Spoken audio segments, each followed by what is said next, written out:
It's a big, slow, sweaty bus. That's what a greyhound is. But no, amazing part of the world. I got stuck on a camp, and I was basically in a camp, in a bunk room.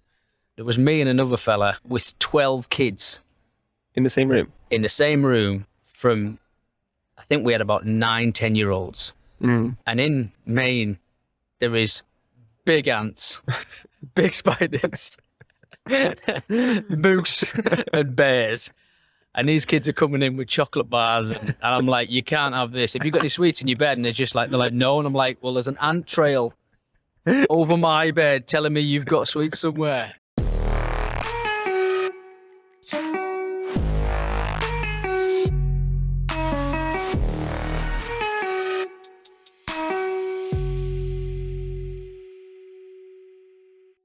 Hello, and welcome back to another episode of the podcast. This is Chatzzz episode 15, believe it or not. We're coming into episode number 15. I can't believe we're this far. And today we've got a very, very special guest, Stephen Jopson. Are you doing all right, guys? How you doing? Yeah. So I put a poll or a question on my Instagram story the other day, and it was, who wants to be a guest on the podcast? And you replied. I did. I've been kind of following you for a bit now, and I thought, why not have a go at the podcast? Something I've never done. Enjoy watching yours, and I thought, well, why not? So one thing that I haven't actually said, what we do is with the guests now, is I get you to introduce yourself or how you would like to be introduced. Oh, okay. So say, for example, instead of me introducing you, how would you like to be introduced, or how would you introduce yourself to somebody? So obviously in this scenario, we're looking at kind of a more of a business or a personal. So obviously just my name, Stephen Jopson. Owner of Jopson's Jewelers, but again, depending on the scenarios, obviously everyone's got lots of different names in different circumstances. So yeah, that's kind of how I am, Stephen Jopson from Carlisle. Nice.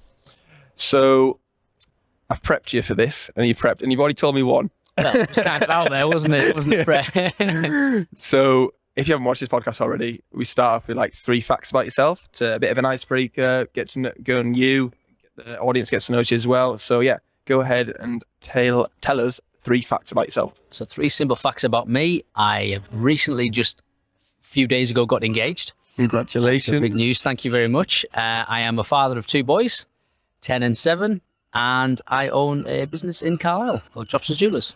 Nice. So do you want to tell us a bit about the engagement and how it happened or whatever? Yeah, or maybe you know how you met. So how we met was about 4.5 years ago. I actually split from my partner who I've got the boys with, and you go through it. Your mates want to have you back, and we were on a couple of nights out, and we met a few friends who had friends and lived in the same kind of village, and got to know Lucy, who I'm with now, and 4 years later, she can't get rid of me. So, is that a good or a bad thing? So, it seems to be a good thing, but yeah, no. So we met about 4.5 years ago, and kind of very, very relaxed. You know, we were just meeting up. It was nice. It was a nice positive off of being negative. And then since then, we've had quite a number of different scenarios. Obviously, we've had a pandemic, which has. I think has been a positive for most people, especially in the business that I'm in. We've seen a lot of people getting engaged, you know, having that 2 years, living literally in each other's pockets if you chose to be in the bubble, as it were. And lots of different other scenarios, moving house, you know, some big events. But yeah, no, it's great. I'm very, very happy. Yeah. Have you got any tips for me? Because I've been single nearly 4 years now. Tragically, nobody wants me. It's one of them things. I think it'll just happen when you're least expecting it. I think, and you know, you've still got to be doing what you want to do. And something I learned a few years ago now was obviously if you can make yourself happy, then you'll feed off that. You're trying to make other people happy. It's never going to be the right situation. But that's just my experience. I've just got very lucky, I think. So. Yeah, I know. I'm still waiting for that lucky lady. You're just young. And the second one is you got 2 boys. I've got 2 boys, yeah. So What's it like being a dad? It's the best job in the world, and also obviously the hardest. They're 10 and 7 now, and they're great kids, mad as a box of frogs, but they will try anything. Both absolutely keen on football. Yeah. Trying to get them into the golf, but they've just got too much energy for golf at the minute. They just want to run around like lunatics. I took them out the other day, and they were like, let's try and play this hole the fastest. Not the least amount of shots. It was like, okay, you've left your bag, so I'm carrying 3 bags there. So it was good fun, but that was great. Yeah, when I grew up and like hopefully become a dad, I'd want 2 boys. So I'm very jealous. Yeah. Yeah, and again, I've got friends who've got both, and I've got a friend who I'm very good friends with, who I'm best man for very shortly. And he's got 2 boys and a girl, and the girl's the youngest. And it's always one of them scenarios where you think, well, as a male anyway, and again, for me, it didn't really matter, but I come from a family of, there's me and my brother. My cousins are 2 boys, and then the other side is obviously girls, but you kind of want to have a kick about, and there's nothing that you can't do that with a girl or anything, but it's nice to have the kind of the boy side. And because I grew up with a younger brother, so I grew up in a family, obviously, well, me and my mum, my dad, and my brother, so I'm used to like having the 2 boys, so I quite like that as well. That's exactly what we were like. But so, unfortunately, I don't think you can choose just yet, No, you've definitely not got a choice that you can't send them back, no. And then the third one was your own Jopson's Jewelers there. Yeah. But I think we'll go into that later on. No Let me problem just at all, talk about that. Do you want a different fact then? Yeah, go on then. If you got another one in the locker. A little one in the locker. So obviously I was saying before with the boys, they're mad on football. Years ago I played football, but drifted off that with an injury. But I was going to make it anyway. I started playing golf, and now I've been playing for Cumbria for 12 years now. Really? That's very cool, isn't it? I'm a county golfer. Nice. What's your handicap then? +2. +2. So I've got to add 2 on at the end. Yeah. Take them off. So That's decent. When I was younger, because I played for Carl or whatever back in the day, and I played a bit of golf at Brampton. Yep. Because I thought, if I'm going to be a footballer, I need to play golf and that kind of thing. But I haven't really played it for years, so I can appreciate a good handicap. Yeah. It takes a lot of work and a lot of time. It's a great 4 hours networking is what I'm basically on it now.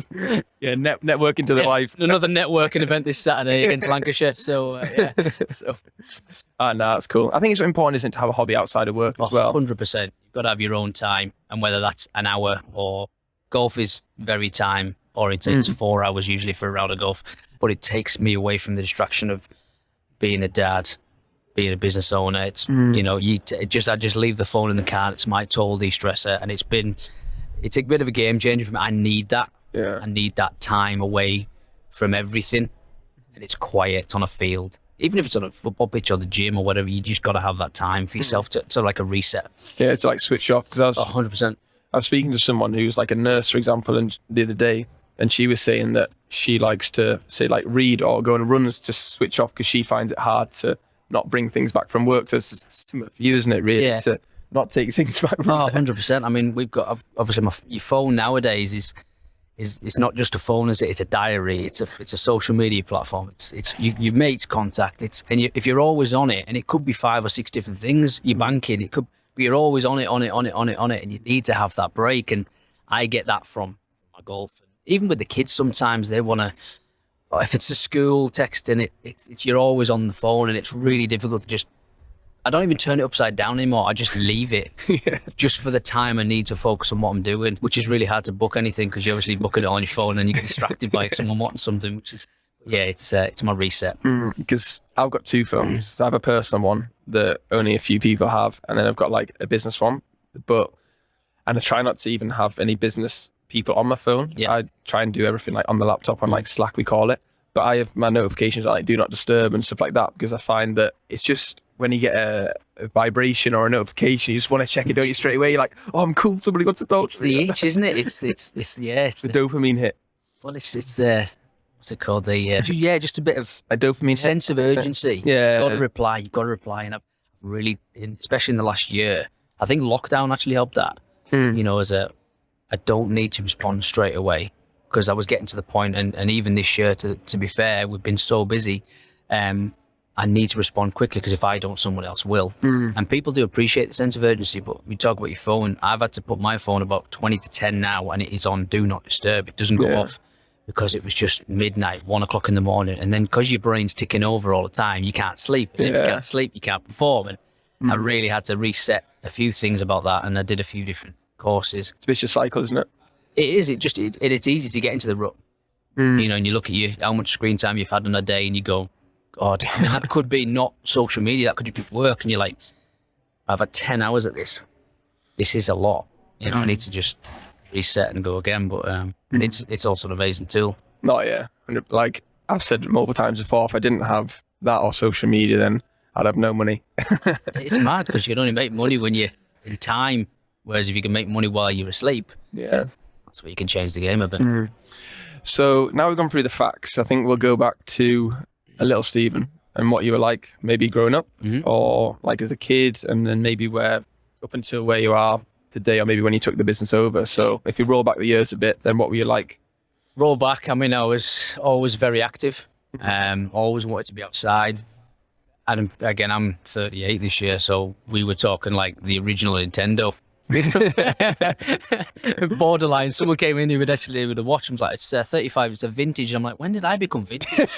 But That could be a good thing. we're there now. I think we're there. But yeah, no. So I was quite a small kid. Played a lot of football. My dad was a keen golfer, but played at it. Didn't play it. Just had a go. And then at about 12-year-old, started developing a weird hip injury, Go. which we thought was growing pains, and actually the ball and socket in my hip was growing apart. So my hip bone kept literally popping out, so I couldn't walk. And then went in for a checkup, and I had a pin then stuck in my hip at 13, I think it was. And then having a very nice, loving family that I do, everybody was very sympathetic and wanted to fire in chocolates and all the rest of it. And I just genuinely got a bit lazy, if I'm being honest. Yeah. Put on a bit of weight. I was always I had loads of friends. I had loads of friends at school, but I was always a small kid. And just put on a bit of weight, got a bit chubby. Didn't play football really after that. Played a little bit, but I was never fit enough to then carry on for any kind of thing. But played for a few teams. And then the golf started rolling into it, and then I started quite enjoying it. I was still outdoors, at school. I would get dropped off at the golf club at 8 o'clock in the morning in the summer holidays, and I would be picked up at 6, 7, 8 at night. And go with a fiver, up that'll get you chips and a juice or something, and a bit of snooker money. And I would just literally spend days up there with my mates in the summer holidays playing golf, and just loved it. Where did you say like fit in the friendship group, would you say then? Because I know you said you were little and you may be chubby. Where did you like kind of fit in? Were you like really extroverted, like always going out and being like, oh yeah, let's do this, let's do that? Or were you maybe just like one of the ones who just maybe like followed the crowd or that kind of thing? Oh yeah, I can't sit still. So I was always kind of doing something, whether it would be going to my mate's house or they were coming to our house. So I was always out, but it was always out productive. If we're going out, we're going to the field to play football. It wasn't like, let's go uptown and have a walk about. It was just always cause carnage. Oh yeah, I was a good kid, to be fair. But yeah, I just couldn't sit still. Always wanted to be doing something. And then finished school, and I was actually going to come into business at 16. Okay. But I wasn't ready. I was like, no, I want to do something else. So why would you say you weren't ready then at 16 then? I had all intentions of doing it, and then I don't know, you come out, I did A level, and then still was like, nah, I don't want to go to work yet. There's a few people wanting to go and did a couple of uni. So I went to university.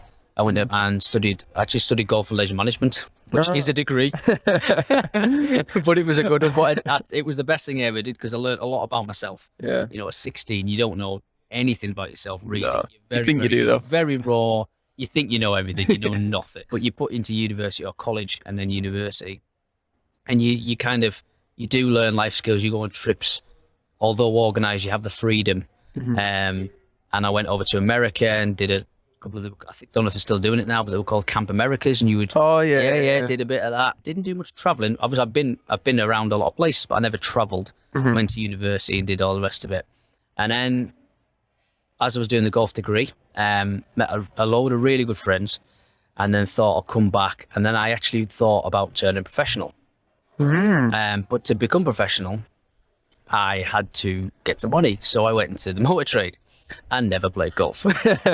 Even tried all them networking days. I had too much to do. So I went to the motor trade for 9 months, and then one of the ladies who used to work with us retired for 20 years.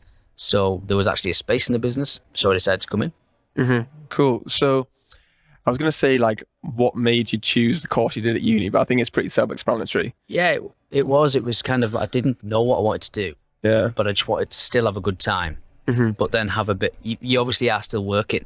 The interesting thing about when I started uni, when I was 17, was because I did an A-level, I did an NVQ, which was an A-level. So you could have gone at 16. Yeah. I'm glad I didn't go at 16, but I was still classed as kind of one of the older ones. But before I had to go there, in the summer holidays, the 6 week summer holidays, instead of messing around, I was I worked at the auctioneer in Carlisle. I worked at Carlisle Golf Club as a greenkeeper, and I also worked in the business on a Saturday doing all the run jobs.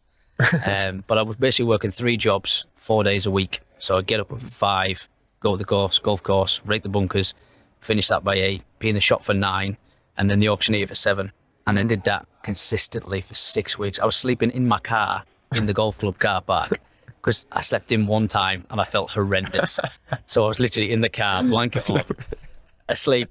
Greenkeeper wake me up in the morning, get out, read the book. And I did that, but I built up a bit of money at uni. So I wasn't just living, you get your student loan, you go absolutely mental. I was like, I had a bit of money because I'd worked my backside off all summer to have that buffer so I could go on trips. You know, I didn't want to have to rely on having things paid for me or student loan and you blow it on whatever you want to blow it on. Don't get it wrong, I took it, but it's cheap money, isn't it? So, but yeah, no, I'd say I still kind of, I've always had that work ethic, as it were. Where do you think you got that from then?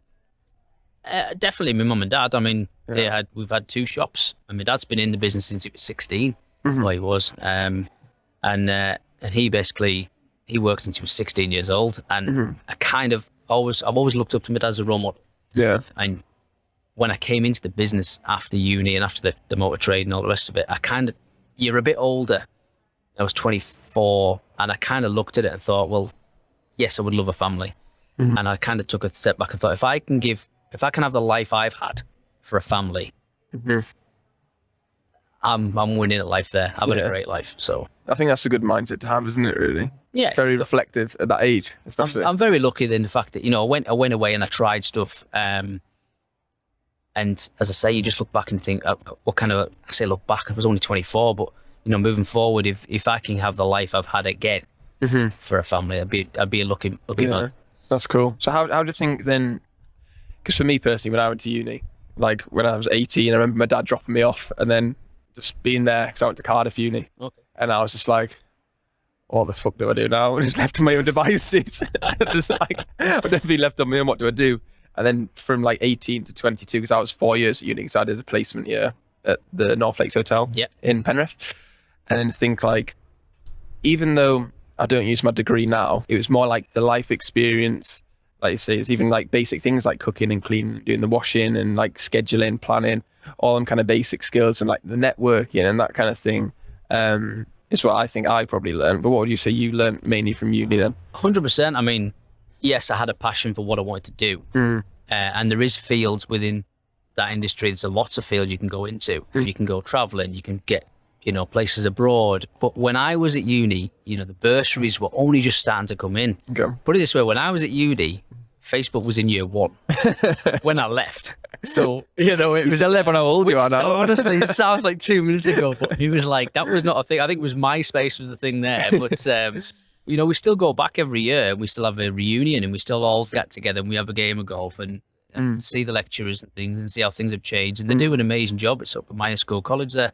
But I definitely learned a lot about myself. And as you say, planning, you know, you've still got to do the work in uni. You've still got to do your lectures. You've still got to do your courses and do your, you know, all your dissertations or whatever. Yeah, it does take some planning. I mean, you'll learn very quickly that if you leave things to last minute and you're rattling off 3 assignments in the last week, every time, like, you never learn. I've got 18,000 words to do and I've got 3 days to do it. Okay. See if I can cram them in. So. But it's every time, isn't it? Oh, mate, honestly, I'm saying you do eventually. I eventually did learn, like, I've got to do a little bit. I can't just let this sit until the last minute, because you can do it. You can rattle it off straight away. But as you say, planning. But it's the same with business. You know, you'll be in work all day and 3:30 comes and like, I've got the post ready, and you're like, no, okay. No, I think it is a good experience, and moving away from home as well, I think is important, isn't it? Massively. You've got to, even if you are a home bird, you know, you can't forget you can always come back for the weekend. It's Monday to Friday. You can always come back. I did a little bit of it.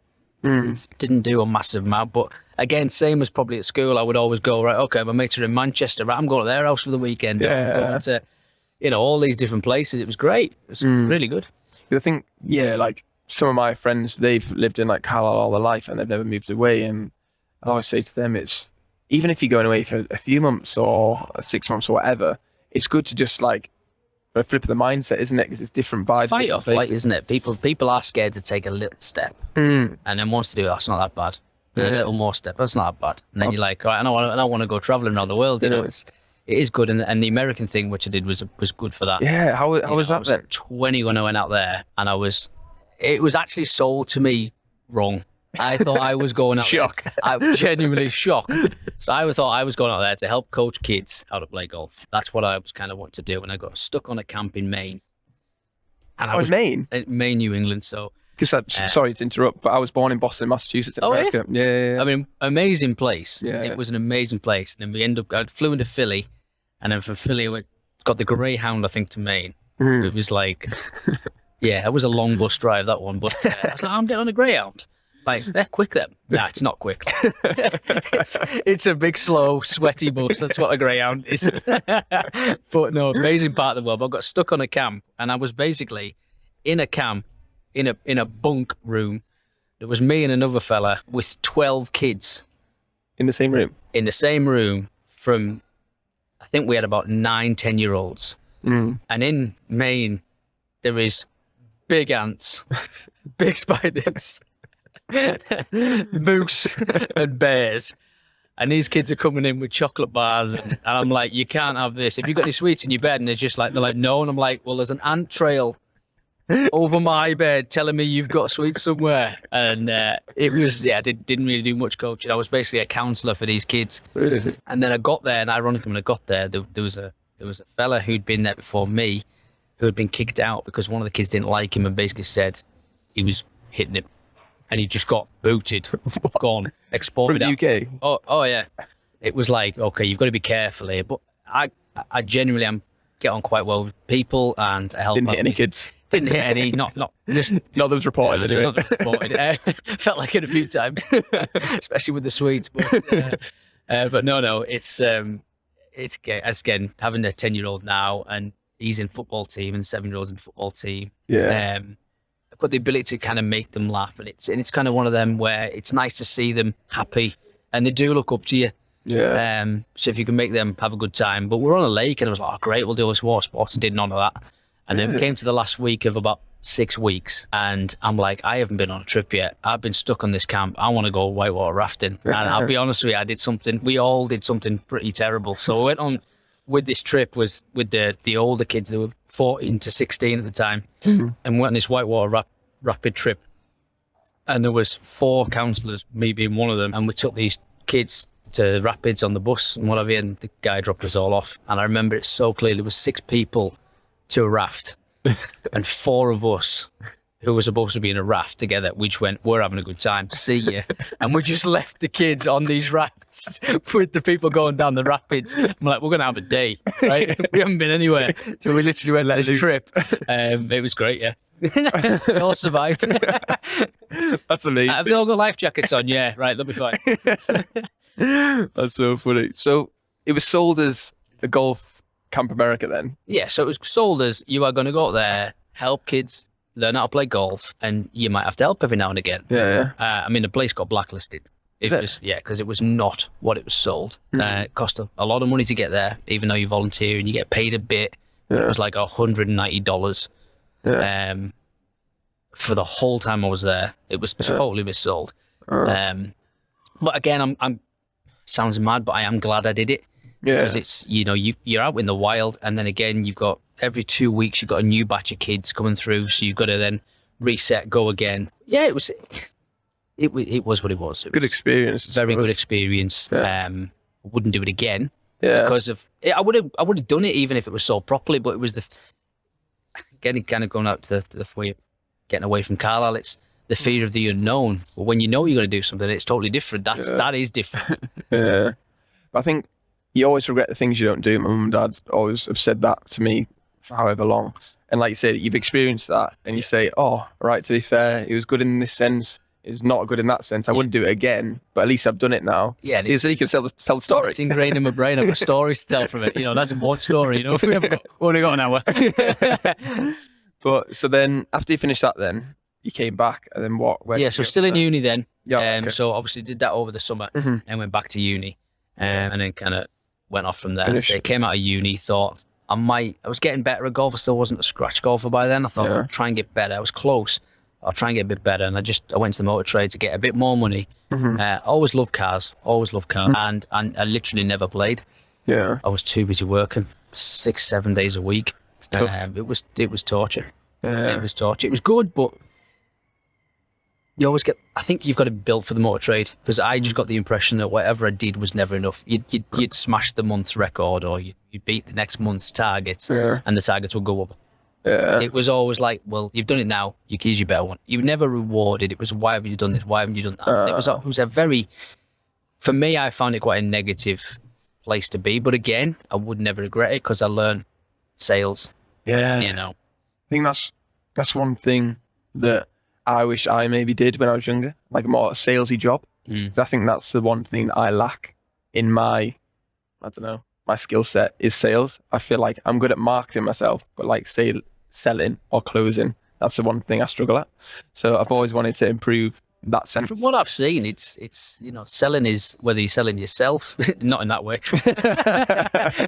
Not yet, anyway. No, things aren't that bad. But selling yourself as a person, that is selling. I think closing is the one thing that you learn out of a sales job, is how to close a sale, and that's not a pushy thing. That's just how to close a deal, whether it's a handshake or whether it's a right. Okay, let's go and put this to the till. Yeah. Or are we going to go ahead with this now? It's leaving things up in the air.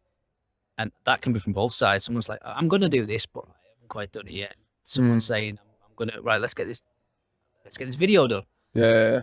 You know, you've got to close that deal, right? Oh, just let me know when it's going to be convenient. Things get in the way. When it's closed, it's done. It's done, yeah. It's like, we've signed you up.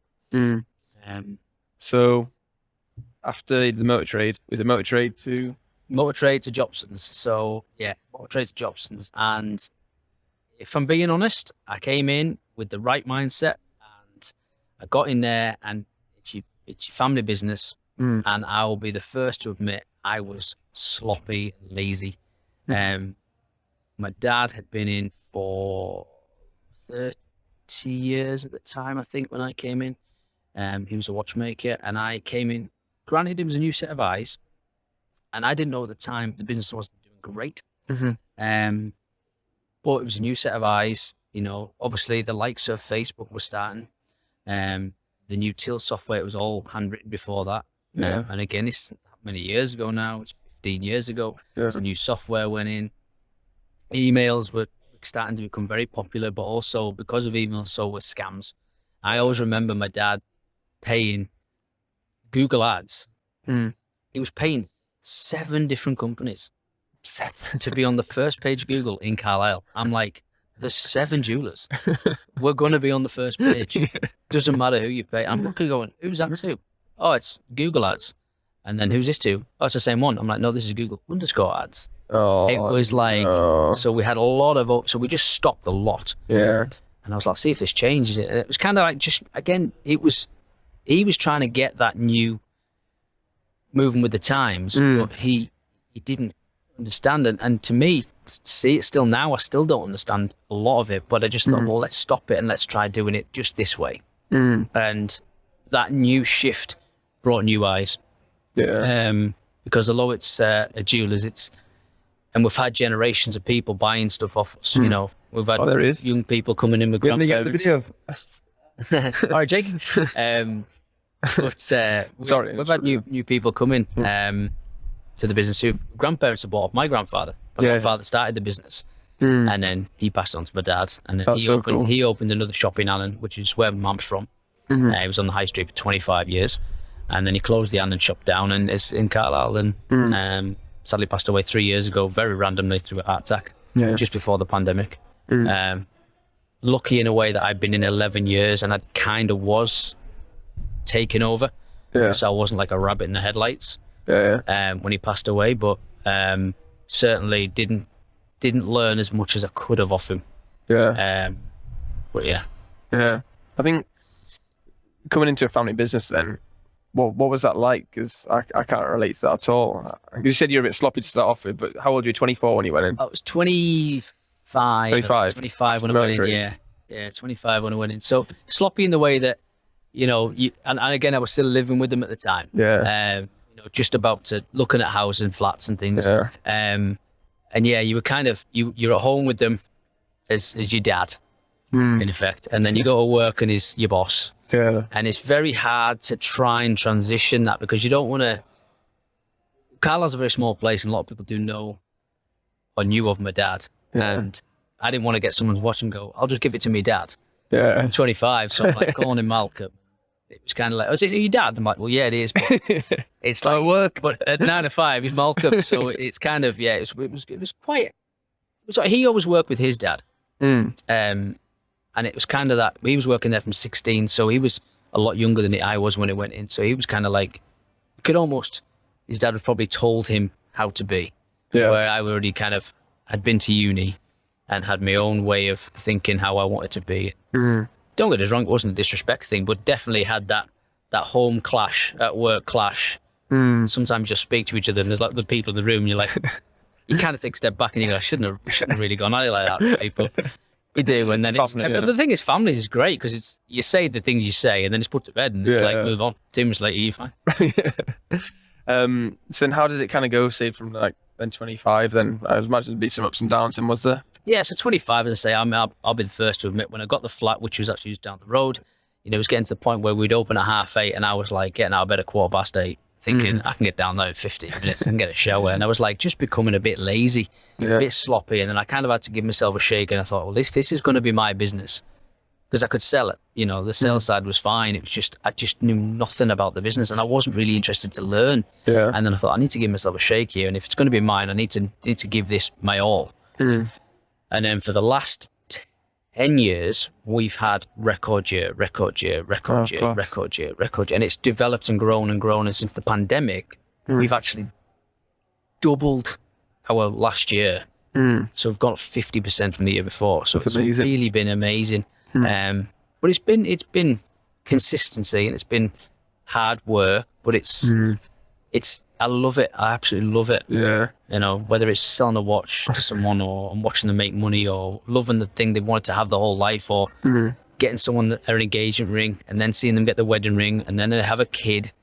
Yeah. And then it's, you seeing that whole storyline. It's not just the one sale, it's a journey really. And it sounds corny but it is, it's a journey. You see someone come in who's looking at a ring and then they propose and then they come with and then you become friends, and it's nice. It's really nice. It's a lovely business to be in. Yeah.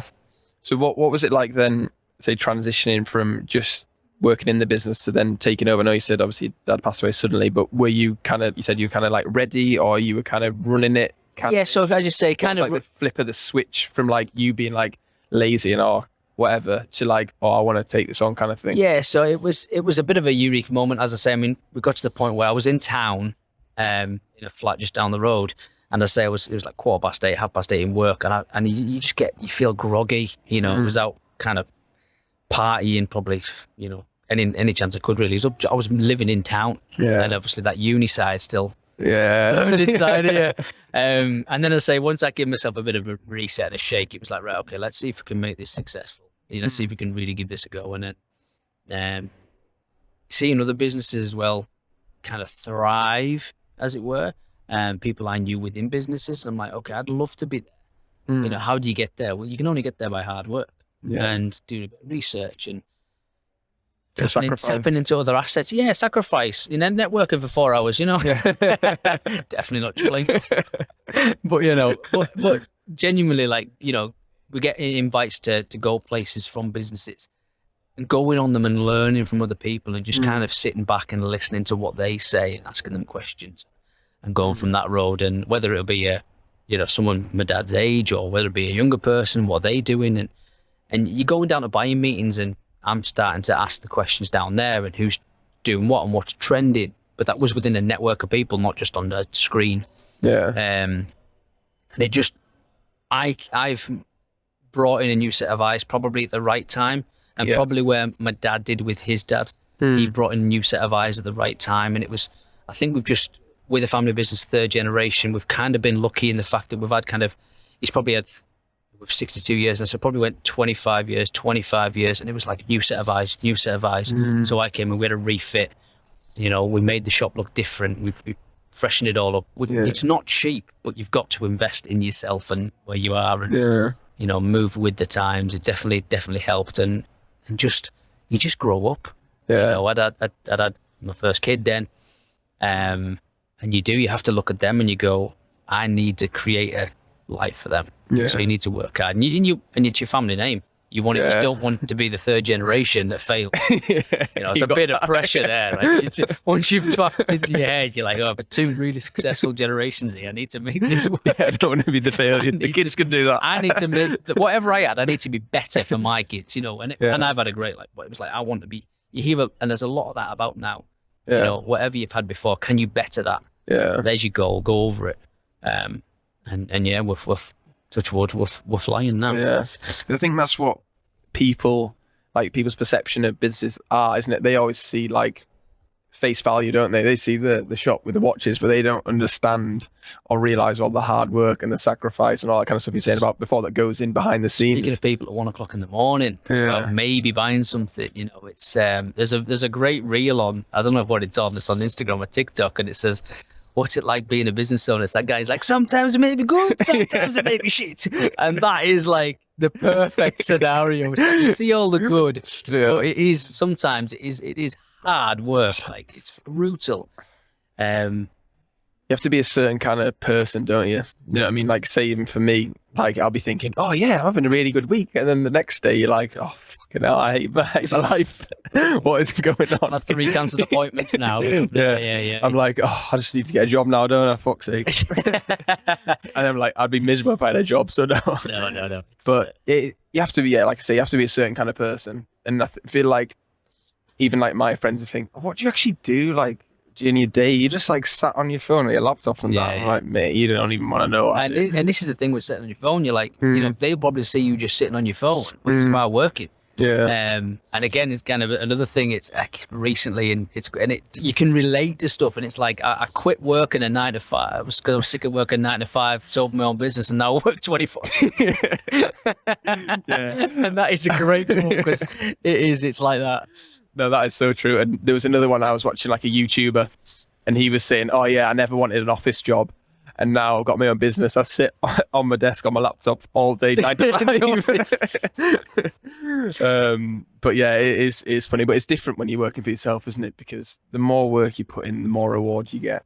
And that's what like motivates me anyway. It's addictive. Yeah, it becomes addictive. It's a good addictive, and it's addictive if you love it, because once you, I'm going to say, we've had the start of this year it's blown all records we've had for the first quarter of the year. We've had a mental start to the year, and I don't know what it is because of interest rates being low, the watch side going up, 2 years of people living together, and there's the love in the air, and it has been, and it's been like, what's the start to the year, and we've had new products come in, and we're moving with the times, but it's just, you just can't fathom out how it's going to go, really. You can just roll with it, and what you don't want to do, well, I feel like we've got a snowball effect at the minute going here, and I want it to get bigger and bigger and bigger, but I don't want to take my foot off the gas, because if I do, I don't want it to crumble. Yeah. So that's the addiction. Yeah. So you do want to say, well, I'm going to let the staff crack on today, but you think, I need to get involved in this. I need to be still. I don't know, because I know one of my clients, they're down south, and it's like husband and wife that own the business, and they're like taking more of a step back from it. And he was saying to me the other day that they've like seen a drop in sales and stuff like that, and it's like difficult, and he's having to go back in the business and stuff like that. So the more they step back, it's just like it's hard. I can't relate because they've got like loads of practices and stuff like that. But yeah, it's just, it'd be difficult. I don't know. It is. It's hard because you say I've got a good team of people. Been with me quite a long time. Got a new guy in there, and he's really enthusiastic. And it is, you want them to. They do all, the good thing about a small team and a small family business is generally if you're employing people that do care, yeah, I feel like it's theirs as well. And I never want to have a team of people that they're on minimum wage and they just come in 9 to 5. I want them to have a good wage, and I want them to have incentives, and I want them to have rewards, and I want them to have family time. Because the way I look at my business is, it's a family business, not a business family. Yeah, it's a family business, and even if you employ someone, they become part of that family, and that's how I've always felt for them. But as you say, you want them to crack on and strive, but as much as they care and as much as they want to do it, they're never going to care as much as you with your business. No. And you have to be in it because the work you put into it is rewards out of it. You can't just let someone else do your work and get paid for it. It doesn't work that way. How did you find realizing, or when did you realize that? Because say, I'd imagine, say, like for me, even if say some people do some work for me, well, when I first started maybe giving work to people to do for me, I was like, oh, go on, like that kind of thing. Whereas when you realize that they obviously don't care as much as you do, whatever, they work to their own level and that kind of thing, it's just like you leave them to their own devices. You don't micromanage them because otherwise that's a recipe for disaster, and they're going to do the best of their ability regardless, aren't they? So that's the way I find that they flourish the best, is leaving them to their own devices and maybe just giving them constructive criticism in the long run and not micromanaging. Does that make sense? Yeah, I think it's down to how you communicate with them as well. You know, how you plan, how you teach them how to do it.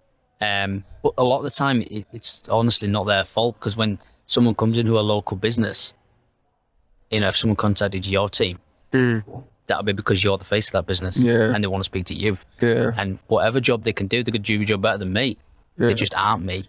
But they do a great job, and you know, I'm lucky to have them all, to be fair. Yeah. And then let's talk about COVID. I think that'll be quite interesting. So how did you find COVID for the business then? Because you must have adapted so for the massively, did you? Do you know what? Or not? Not really, you know. In terms of what I would call COVID, I like to call practice retirement. All right, for some. I got, you know, don't get me wrong, as your business only, you know, 80% of your basic is not a lot of money, but we own a lot. We own everything in there. Nothing's sale or return, nothing's anybody else's. We own the lot. So every sale we have is now generated back into the business, and everything's paid for either up front or within 30 days. And I never have anything rolling over. Don't like it. I don't like owing money. Never took any of the loans. Don't like that. Grants are different. But when it's a loan, it's got to be paid back. And I don't like owing money. Unless it's a student one. Unless it's a student one. And to be fair, these loans are probably better than the student one. They were just bigger. But no. So in terms of COVID as a business, so we ship globally. Watches, rings, jewelry, we ship global. Now, since Brexit, that has become a bit more difficult because the 20% import charge to different parts of the world. But in COVID, that wasn't a thing. So we were still shipping our watches all around the world. And all that was happening was, yes, the shop was quiet doing their repairs, but the watch side, I mean, we had all the pre-owned Rolex sold out. We just sold all of them. Yeah. So I was coming in, I'd maybe be shipping 4 or 5 watches a week. So I'd come down, it'd be something to literally walk down, get a watch in a bag, ship it out to Germany or wherever it was going, and it was like ticking away. Now at the start of it, don't get me wrong, some people made some offers and we were selling them because they thought we have to release some capital back in the business, because in 2015 was the last time Carlisle flooded. The city closed, like nothing happened. But that was, you know, 7 years ago, where it was, online is different now. You know, when Carlisle flooded, and that was near Christmas, we borderline shit ourselves because our business thrives at Christmas. And we didn't have one. And we're like, oh my God, what's going to happen here? So we sold a few bits off relatively cheap. But then what happened there was that the watch market went boom. And we were like, this watch that was 12 grand last year is now 20. So we were buying because we had to replenish the stock. So we've seen a 50% growth in the business from a record year previously. We've 50% more the last year than we were the year before. Crazy. Which was mental. Considering we were closed. Closed more often. Oh yeah. But it was absolutely. But the market has changed so much now. You know, borderline the last few years in terms of the pre-owned watches, it's become more. It's genuinely become more of a currency than a timepiece. You know, people were buying them, putting them away, no interest in the bank. How much is that watch last year? 7 grand. How much is it now? 10. I'm not getting 3 grand in the bank of 7. No chance. So people were like, "Oh, I like this," and then we were just literally buying. And it's like that. Would you say that's a big portion of the business now? Is the pre-owned stuff? Massively. So we always have this kind of a stat, and it was always like 70-30, then it went 50-50, and now it's probably 70-30, 70-30. 80-20 for the pre-owned stuff. For the pre-owned stuff. Yeah. That's crazy, isn't it? Yeah, we'll shift probably. Well, this year, prior to the month start, we'd shifted about 230 Rolex, 230. and we'll close the first week of January. It's a lot of Rolexes, isn't it? It's a lot of watches. And I think, like you say, a lot of them are outside of Carlisle as well, aren't they? It's all over UK, Cumbria, worldwide. Still, we've had people this year flying from South Africa, because of the import. They literally flew in. Yeah. Cyprus, Netherlands, they fly in. I've got a network of people within the industry who I can rely on in different parts of the UK. Likewise, they can send people up here. Yeah. And we network very, very well. What portion would you say is just local then to kind of online, should we say? The online side of it, so in terms of how many units and sales we do physically through the website, it's such an aggressive part of the business in terms of jewelry worldwide. You know, is someone looking for the cheapest possible stone? Yeah. If they are, I'm not going to give it you because I'm looking for quality and price. Yeah. So I'm never going to be the cheapest in the world, but I don't want to be because it's not the stuff I buy anyway. Yeah. You know, there's lots of different variations of that. So as a small little business, we don't do that much online, but in terms of the watch side, you know, it's a model reference number, and it's got the set and what's the condition like, and then you can go off price, and then you can try and be the cheapest. Because the reason we're still in Carlisle and in the courtyard, not on the high street, is because the unit rate for this unit, which is 2 floors, is a fraction of the price that's in the main city centre or the lanes. Okay. So we can keep our prices down. That's cool. And it's not a big place. We're just down the road. Yeah. And it means we can keep our prices aggressive and still have the quality we want to have. Yeah. Because you say you do a lot of sales through Insta, don't you? You said that's big for you. Loads and loads of sales through Instagram. And in terms of the purchasing, yes, you can. A lot of people, as you say, kind of look at your phone now. A lot of people can do a bank transfer off your phone. So to save the best possible fees, like, well, the cheapest way to buy this is now bank transfer. There's your price. So you don't have to pay any fees through Shopify or Chrono24. There's 5% fees on there, so the item has to be 5% more. Yeah. You are always cheaper in store, and so people are kind of twigging onto that. And we'll always try and say, well, yes, we don't offer 0% on the watches because we don't want to build in that back fee into that, because there really isn't the margin for it, because they're increasing that fast. Yeah. In terms of an investment, we can't. We'll sell one and we have to buy the next one for more than we just sold that one for. It's like, okay, so we don't have the margin because they hold such good residual. You see. That's cool. So then, what's the plan moving forward then for the business? So again, I mean, 12 years ago, we're talking about units sold. So 12 years ago, we had the Rolex franchise and we had it for 40 years. Oh, cool. Ironically, my grandfather was torn as a watchmaker between either having Tag Heuer or Rolex. I think he made the right choice. But yeah, in terms of moving forward, so we saw this shift coming into watches when we lost the agency. We used to sell about 100 Rolex a year when we had the agency. And now we've sold 220 in the first quarter.